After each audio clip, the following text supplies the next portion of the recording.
that sort of terrible loss of my mum, plus that kind of feeling of, what am I doing with my life? That was what the kind of mental health struggle was.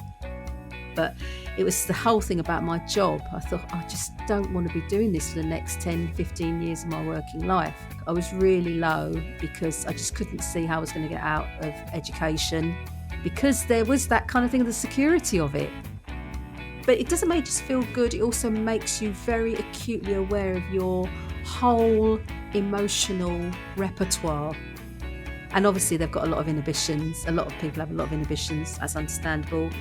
They think they're showing off. They think, what story have I got to tell? Why do people want to know about me? They want to know what I do. They don't want to know about me. But actually they do want to know about you, because we all want to know about each other because we're nosy. Hi, I'm Claire, founder of Creativity Found, a community for creative learners and educators, connecting adults who want to find a creative outlet with the artists and crafters who can help them do so with workshops, courses, online events and kits. For this podcast, I chat with people who have found or refound their creativity as adults. We explore their childhood experiences of the arts, discuss how they came to the artistic practices they now love, and consider the barriers they may have experienced between the two. We'll also explore what it is that people value and gain from their newfound artistic pursuits, and how their creative lives enrich their practical, necessary, everyday lives. For this episode, I'm speaking with Ella Orr, who worked in education for 3 decades before going on a journey of self-discovery that led to a new career and a new outlook on life. Hi, Ella. Hello. Lovely to be here, Claire. Thank you. Lovely to have you. Starting your own business has given you a newfound creativity. Can you tell me what you do? I work in social media marketing, which may sound like it's not the kind of place where one would be particularly creative, but it's incredibly creative. My mind is buzzing all the time with new ideas, not just for myself, but obviously for my clients. And there's a freedom which I absolutely love. So that's why I just love my business. I love it. Brilliant, fantastic. We will find out more as we go along. Were creative activities part of your childhood? Not necessarily. Education was very much part of my childhood. Education in the kind of identified academic subjects rather than the creative side. So that was the kind of focus for my parents, especially as, my mum and dad came from Mauritius. So they were sort of immigrants to this country in the early 60s. I fully understand now as an adult why it was that there was such a focus on our education, and that being put as really a top priority. But there was also that thing of, I think there was probably that feeling that, or perhaps we ought to do, as children, we ought to do something that was kind of a bit more fun and a bit more creative. And I remember my mum sending us off to dancing school. I was about 6 at the time, I think it was. And then my younger sister joined me as well. And so we were very much involved with dancing and sort of like theatrical things. I also learned to play the violin. And I think that was another thing. I'd obviously been identified as somebody who had some kind of musical talent when I was at junior school, as it was at the time. I could sing a few notes and play the recorder a little bit. I was put forward to play the violin. So I played the violin for a long time, which is, again, something my sister and I both did. But I wouldn't necessarily say they were our kind of choices of creativity. We were kind of manoeuvred into those. But you did a creative arts degree. Can you tell me what that means, what that entails, and how you got to be doing that? Well, I think that was the thing, was that even though my mum and dad really wanted us to focus on academic subjects, I wouldn't say that I wasn't academic, but my mindset wasn't set for academia. It was definitely set for having fun, for exploring creativity, for for expressing myself, most definitely, which, one couldn't do, through English and maths and science and even French, which I should have excelled at because my mum and dad, say, coming from Mauritius, French was like the first language in our house. It was Creole, which is like a broken French. But Yeah. I should have been. I was always told that I used to speak French at school with a very good French accent, but that was because I picked up the accent from mum and dad.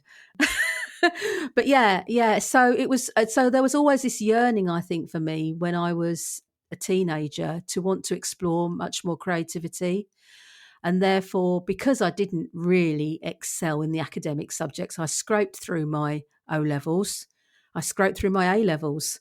But because I could sing, and I could play the violin a little bit and I could dance a little bit and everything else, I thought, well, I want to do a degree. What shall I do the degree in? Something creative. So that's how I ended up in a creative arts degree. And I've specialised in music. And then my secondary subject that I did was dance. So music and dance was what I did for 3 years. I had a whale of a time. Sounds amazing. Yeah, sounds brilliant. So therefore, after that, you went on to have a flourishing career in music, did you? No, no, no. So yeah, of course, I went to college with all these intentions that I was going to become a professional singer. That was what I wanted to do. Actually, sort of specialising in musical theatre, that's what I really wanted to do because it encompassed all the dancing and the showing off and the singing and a bit of acting and everything else. But then, of course, when I was at college, I met somebody and and it kind of didn't seem like the sensible thing to do to sort of pursue a career where I was going to be not going to be at home and not be able to maybe even sort of be a homemaker.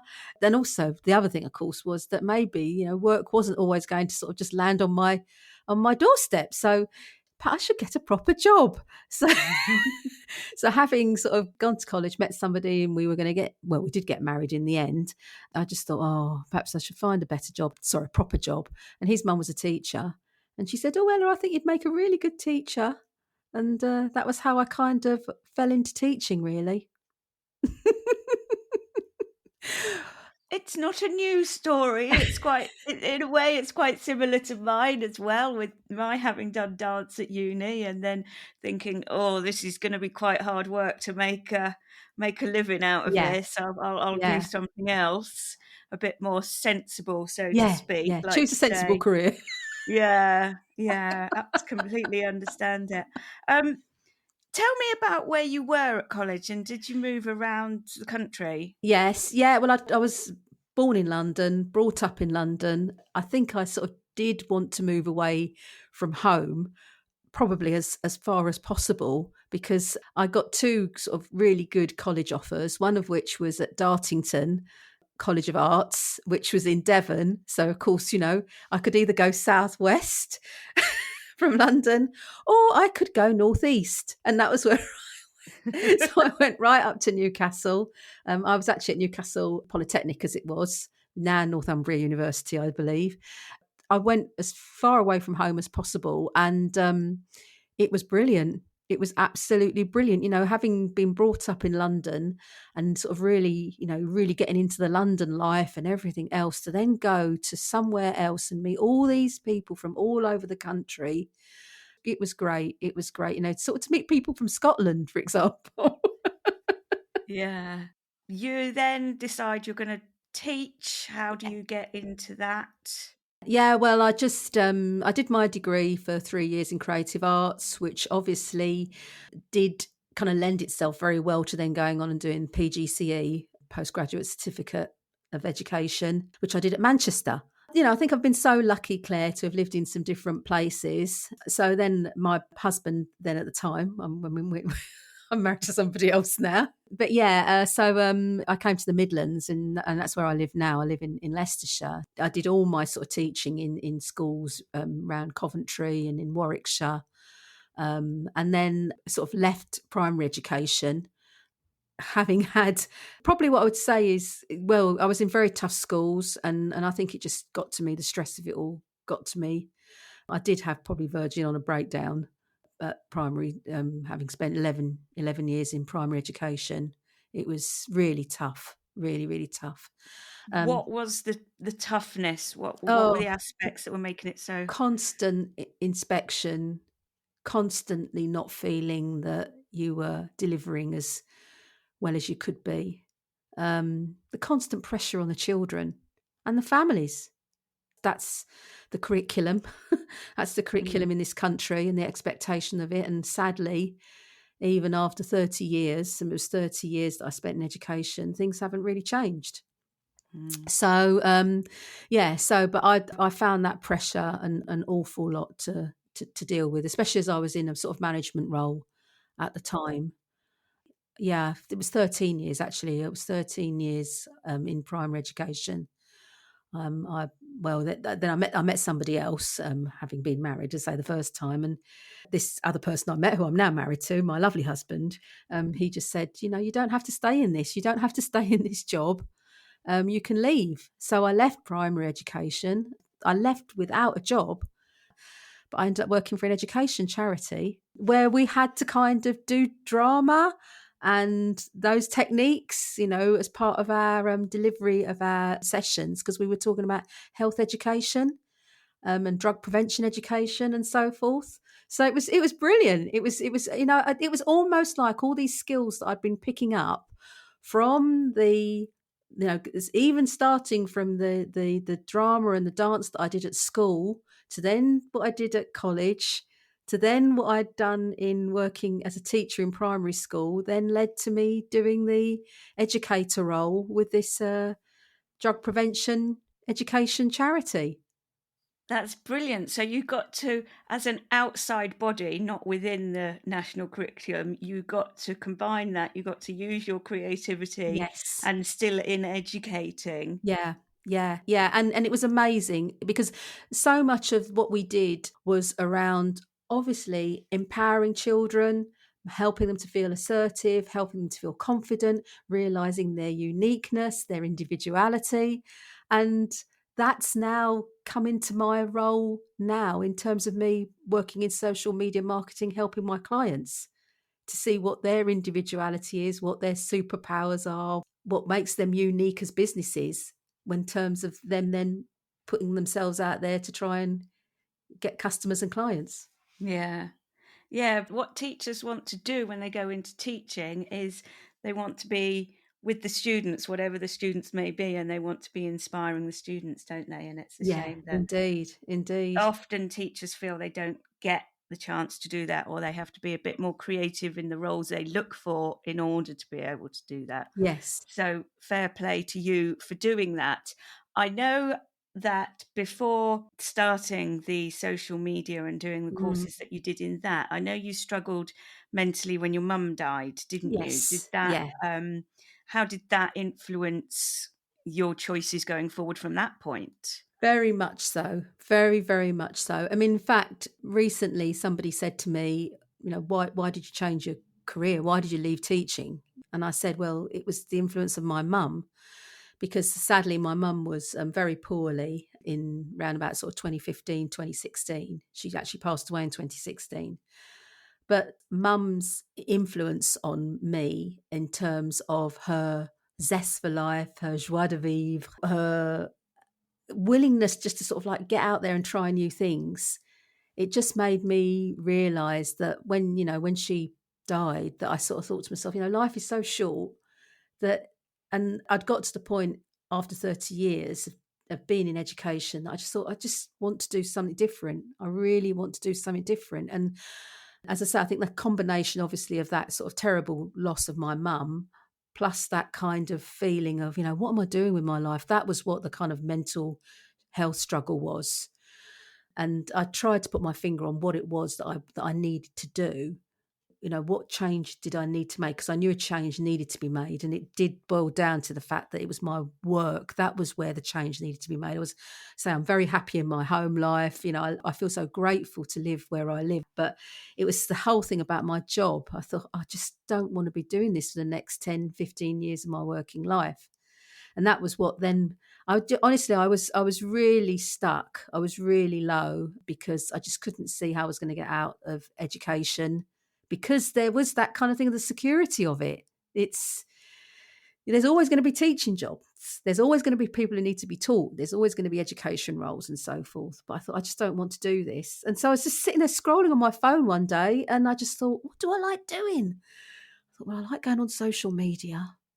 I thought, but I'm a teacher. How does that fit in with social media? Then I realised that all the communication skills, the transferable skills from teaching, I could put those, the writing, the speaking, all of those skills, put those with social media. And I wondered, is there a course or something you can do in this? And I just stumbled across a social media marketing course, which happened to be just for women who were parents. So I did the 6-month training with digital mums, and that was how I got into social media marketing. Honestly, I really just fell into it. It wasn't a conscious decision by any means. Yeah. What was the training like? Really good. Really, really good. In fact, I always say that I didn't realise how sheltered and how closed-minded I'd been. And I realised that when I started doing the training, and especially training with all these other women, who a lot of whom were at least 10, 15, even 20 years younger than me, women in their early 30s, because I was 52 at the time. They've got really strong views about their role in life, and the position of women, and what they were entitled to, and the struggle and the juggle and everything else. So many things that we as women understand and we empathize with each other about. And I discovered I was a feminist. But it took me all that time to be on that course to realize about all of these things, and the fact that I was going, yeah, I get that, yeah. And now, again, it's something that I bring into my work. This kind of feeling of, being assertive and standing my ground about things. It's not about Ella. It's about the fact that I'm a woman in this society that we're in, and I run a business, and there are going to be people who will try to take advantage of me and take advantage of women, because of, we're business owners, we're looking for financial independence, we're looking for equity in terms of conditions and everything else. And yeah, I support those struggles, the fight for that equality. There is always so much more to learn from trying your new thing, whatever the new thing may Yes. be, than the actual thing. There's Yeah. so much more that surrounds it and comes into your psyche by trying that. Yeah. It's wonderful. And part of me may think, oh, I wish I'd discovered this earlier. This would have been so nice if I discovered this in my early 40s rather than my early 50s. But then, having said all that, I'm so happy to be having the opportunities that I'm having at the moment, like speaking to you, Claire. It's just brilliant. Brilliant. And we're happy that you're having those experiences too. Creativityfound.co.uk is the place to go to find workshops, courses, supplies, kits, and books to help you get creative. So if you're looking for your own Creativity Found experience, go have a browse to see what's on offer so far.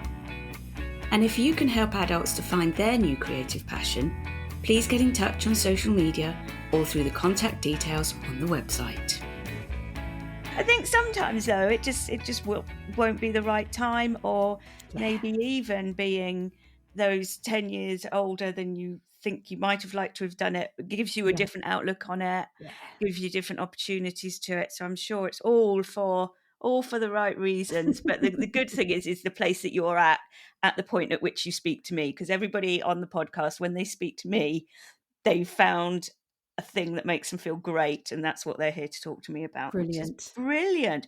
So when you had done your course, as well as learning all the other things about yourself that you learnt with your practical learnings, what did you plan to do next? Did you know what this would lead to and what you would physically be doing? Again, no.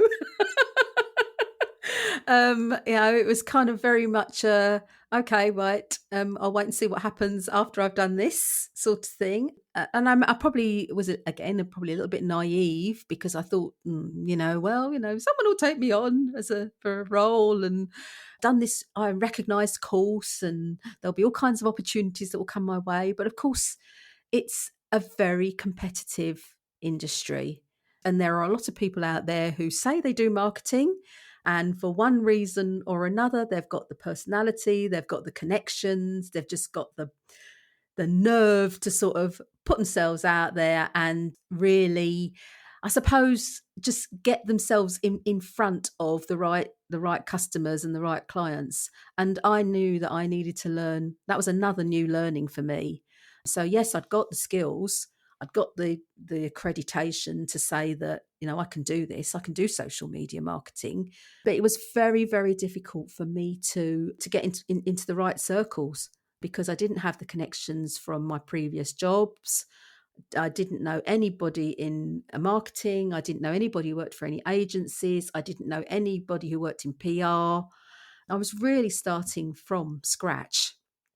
The first year or 18 months were a real struggle. Again, sort of putting myself probably into that position of, vulnerability and uncertainty, really. And there was an awful lot of me having to give myself a good talking to because I thought, I am not going back to teaching. I'm not. I'm going to make a go of this. I'm going to prove you, all of you out there. Maybe that was kind of probably a bit of a metaphorical thing, really. It wasn't really all of you out there. It was me in here in my head. I'm pointing to my head at the moment. The battles we have in our own heads, don't we, about whether or not we're up to the mark and we've got Definitely. it in us and whatever. But I have to admit, after sort of a year or 18 months of doing some pretty naff jobs, really doing little jobs, virtually going with a sort of like almost a begging bowl to clients saying, "Oh, please take me on. I'll show you how I can enhance your business using social media and everything else." The turning point, I think, for me was really getting a business coach. That made a huge difference to my mindset. I've met women through my coach's membership and we've helped each other, we've empowered each other. I've met brilliant people through my social media connections, especially on LinkedIn and on Instagram. And I think that really then helped me then to get more clarity about who my ideal clients were, which of the jobs I was going to go for, and also to build up my personal brand, which is now the area of work that I focus on. And I'd been in this sort of state of euphoria with this course that I've been on. It was 6 months of absolute fun, really hard work, but absolute fun. But it was really, really tough then to say, really, I suppose it's that thing like when you leave a college course and then you've got to go out into the wide open world and find a job. You have really got to do it on your own. Mm, It's yeah. tough. But you're right about the community and the people. And I have grown a lot through all the people that I've met. Like before this podcast, of course, this podcast has been brilliant. I've met loads of people and had really great conversations and continue to do that going forward. But generally in life, networking is a word that people use thinking it's just for business, but actually building a community, building connections and collaborations Yes. is what that is really. And it can help you in so many ways, Yeah. not just in the career path. Yes, you might be going to a networking meeting because you want to improve your career, but it gives you so much more than that. Yeah. Oh, definitely, definitely. And I think this is the thing that I'm trying to get across to people is that even though I work in marketing, so I'm used to going to meetings, virtual meetings or in-person meetings or events or conferences or whatever, but you don't go along with the intention of selling. You go along with the intention of saying, "I'm here. Come and talk to me. I'll talk to you. Let's find out about each other and everything else." Not, "Here's my business card. This is what I do. Go to my website, see what I offer." It's not about that at all. And I think it's trying to encourage and coax business owners into that mindset as well, that, yes, I know they're busy people. We're all busy people, but we're also human, and none of us like to have anything sort of like shoved in our face. None of us, whatever it is. But the key word there in social marketing is social, and social media is social. Yes, And the original idea was making the connections. exactly. Even on LinkedIn, Claire. Speaking of which, so can you tell me then, not blow by blow, but kind of what do you do? What does a social marketer actually do? What does Ella, the social marketer, do? And how, in doing that, how do you feel kind of creatively active, where in the past you may have felt creatively stifled? Brilliant. I'm very interested in obviously finding out as much about all the platforms. Platform knowledge, I think, is very, very important. Well, in any industry, you need to know your business, don't you? So I make it my business of knowing what's happening on the social media platforms as much as possible. But I do specialize in knowing about what's going on LinkedIn. I'm also pretty confident with Instagram, though I'm not an Instagram specialist. But then, I can also help people with their Twitter and with Facebook, and Clubhouse, which is how we met, Claire, social audio. And now I've just started delving into TikTok. I mean, they've all of those platforms, even though they're different, have got commonality. There's common things that you need to do. Like, you need to have a strategy. You need to know who your audience are. You need to know what kind of content your audience wants to consume. So this is all just general marketing stuff. So a lot of the time, what I'm giving to my clients, when people say to me, what do you do, Ella? Is that I'm educating them. That is, first and foremost, what I'm doing. I'm educating them about the way that not just social media marketing works, but the way that marketing works. That we do need a strategy. We need to know who our ideal clients are. Most importantly, we need to know what their pain points and problems are. So we've got to find ways to get that information, because it's only from there then that we can start to create content. That's when the creativity comes. But I think this is the problem, is that a lot of businesses just want to get straight into the creating content thing, because they think, oh God, I've got to get content on Facebook, or I've got to put content on LinkedIn or whatever. But you've got to know what it is that your audience's pain points and problems are, what's the transformation they're looking for. When you know that, then you can start to create content. And that's when the real creativity side of things comes in. And that's what I absolutely love. So yeah, that's how I help my clients. But then, because personal branding is my main focus, I help service-based clients. So people who are offering services. So they often find it difficult to know how to put themselves out there. And obviously they've got a lot of inhibitions. A lot of people have a lot of inhibitions. That's understandable. They think they're showing off. They think, what story have I got to tell? Why do people want to know about me? They want to know what I do. They don't want to know about me. But actually, they do want to know about you, because we all want to know about each other, because we're nosy. And social media does play into that. You do have to sort of open the door a little bit to let people into your world, but you don't have to give the whole thing away. And I think that's what people find difficult to understand about personal branding. It's like, oh, I've got to talk about my private life. No, you don't have to talk about your private life. You don't have to talk about your family. You don't have to talk about anything that you feel uncomfortable or you want to keep private. The more that you can give a little bit of yourself away, the reason we do that is because people resonate with us. They see something reflected in us, back at them. Yeah. And that's then what makes them think, oh, yeah, actually, I'd like to work with that Claire. Or, oh, that Ella looks like she's the kind of person who will understand my problems and where I want to get to, how I want to get from A to B. So, yeah, if I've summed it up, Claire, I hope that makes sense to your Yeah, listeners. definitely. And you've already brought up themes that I come across a lot with regards to people's attitudes to social media, in particular the showy offiness and the sellingness. And yeah, completely, it comes up such a lot. So on another matter, what about the singing, Ella? Does that come into your work, or maybe for your own enjoyment? It does come into my own enjoyment, definitely. I still absolutely love, gosh, I can't believe I'm going to say this, performing. Yeah, I do. I do really.